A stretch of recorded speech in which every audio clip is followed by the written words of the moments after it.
Sonics neste adventure er endelig ute, og jeg har fokusert meste på Nintendo Switch-versjonen av spillet, men jeg har også gitt meg ut på PlayStation 5-versjonen for å se hvordan de føles fra hverandre, og kanskje gi dere et mer innblikk på hvilken versjon du vil gå for. Så her er min review på Sonic Frontiers. Gameplay er en mix av PS5 og Nintendo Switch. Du ser hvilken versjon av spillet Forge kommer fra dersom du ser opp i hjørnet.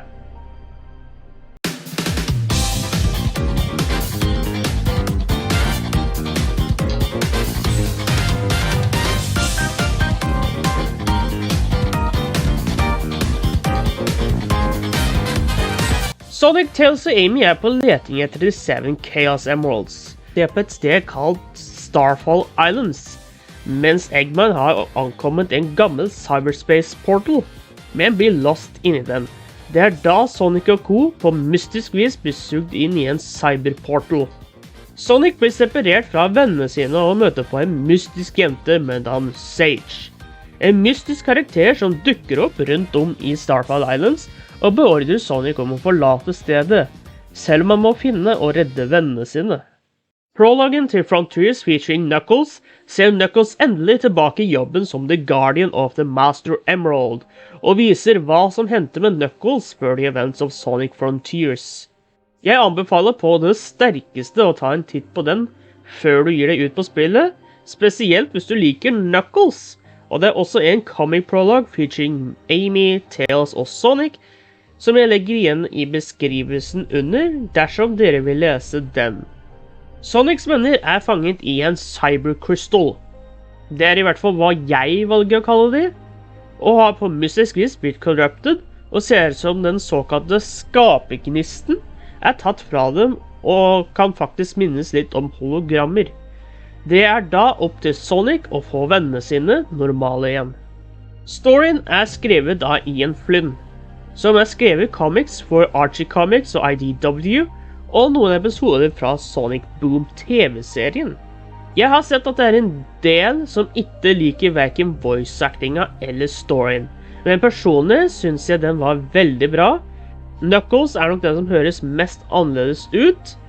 Jeg mener, ja, Sonic høres litt different fra hva vi er vant med, men jeg synes fortsatt Roger Craig Smith gjør en fantastisk jobb som stemmen til Sonic. Alle er fantastiske. Stemmen til Sage liker jeg også veldig godt. Hun har liksom den mystiske og kanskje litt generte stemmen, som jeg synes passer bra til karakteren. Sonic Frontiers er et open world-spill, eller det er mer som en open zone-spill, det er i hvert fall det de kaller det. Og det er fordi det ikke bare er én overworld å explore. For i sammenligning med andre open world-spill, som for eksempel Breath of the Wild, som har en stor verden å gå rundt i, er Sonic i 5 open zones. Et konsept jeg veldig gjerne vil se mer av i fremtidige spill, så Sega, bygg videre på en sånn verden. Gi gjerne Frontier Story DLC, for jeg er sulten på mer. I overworlden finner du forskjellige typer puzzles, som hvor å klare de vil åpne deler av mappet. Litt som i Breath of the Wild når du aktiverer Sheikah Towers.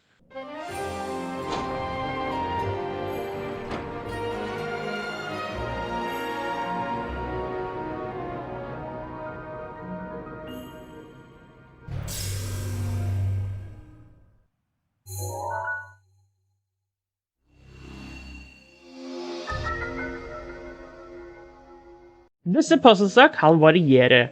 For eksempel tråkke på plater, snu på timeglass og gjøre questen knyttet til den før tiden går ut. Det er også noe som ligner på hjul hvor du må løpe i loop for å aktivere og så videre.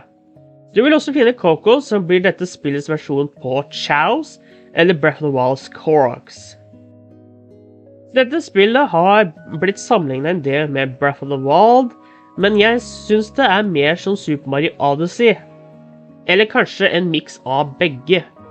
Du kan finne Purple Coin som kan brukes til Big the Cats fiske-minigame, men du kan ikke bare gå og fiske sånn med en gang.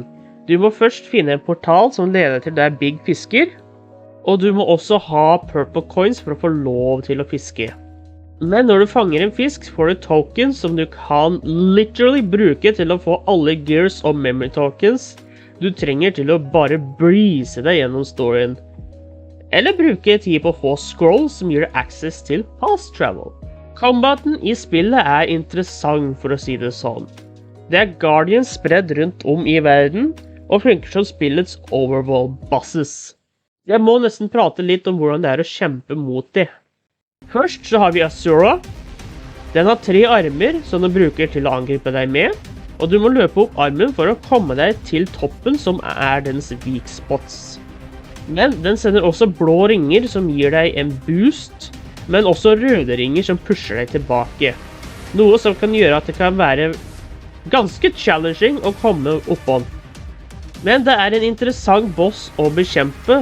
Det kan være litt kjipt hvis du faller ned fra den, men den er fortsatt enjoyable å bekjempe. Så har vi Squid. Det er kun mulighet til å komme seg opp på den på enkelte områder, og du må lande på den stripa den legger fra seg, og rett og slett catche opp til kroppen deres. Noe som kan være lettere sagt enn gjort, for det kan være veldig lett å accidentally falle av, for eksempel når du tar damage.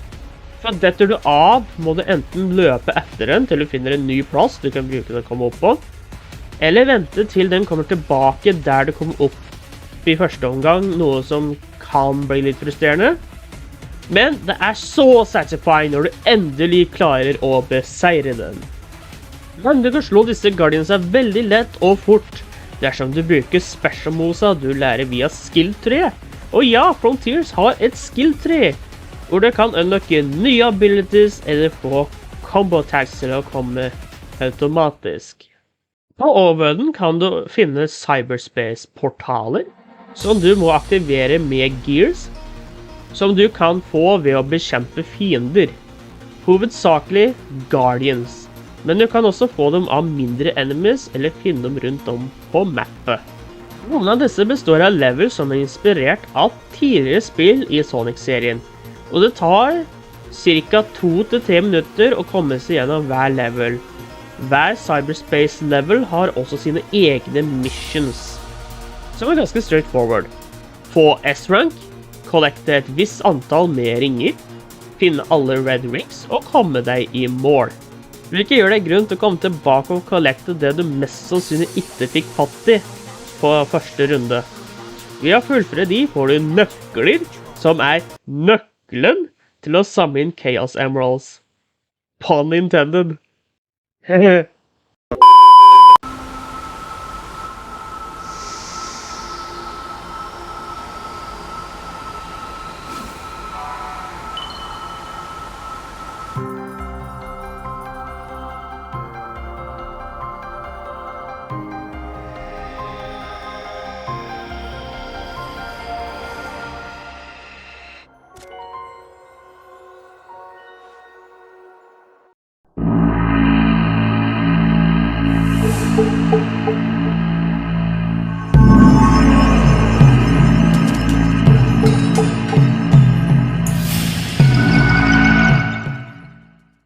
Musikken i spillet er veldig bra.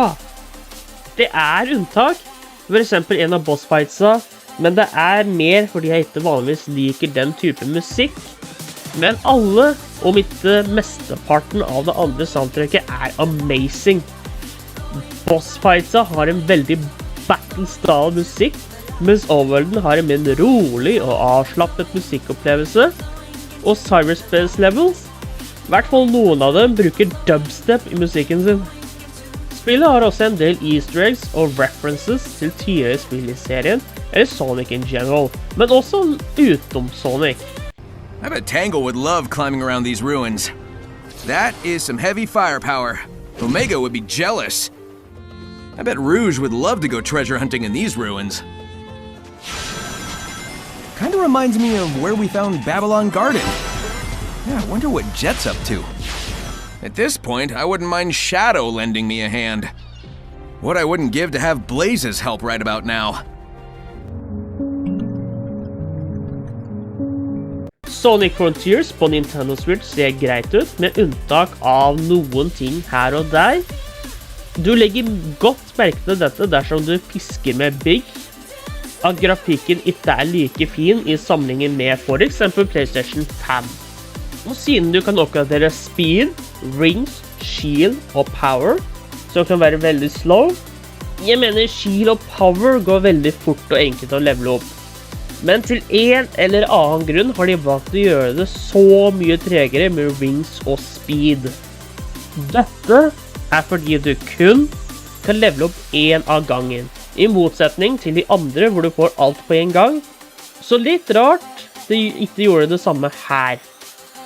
Objekter har også med å poppe inn, som kunne vært fikst ved å i stedet ha dem fade inn for å få det til å se litt bedre ut.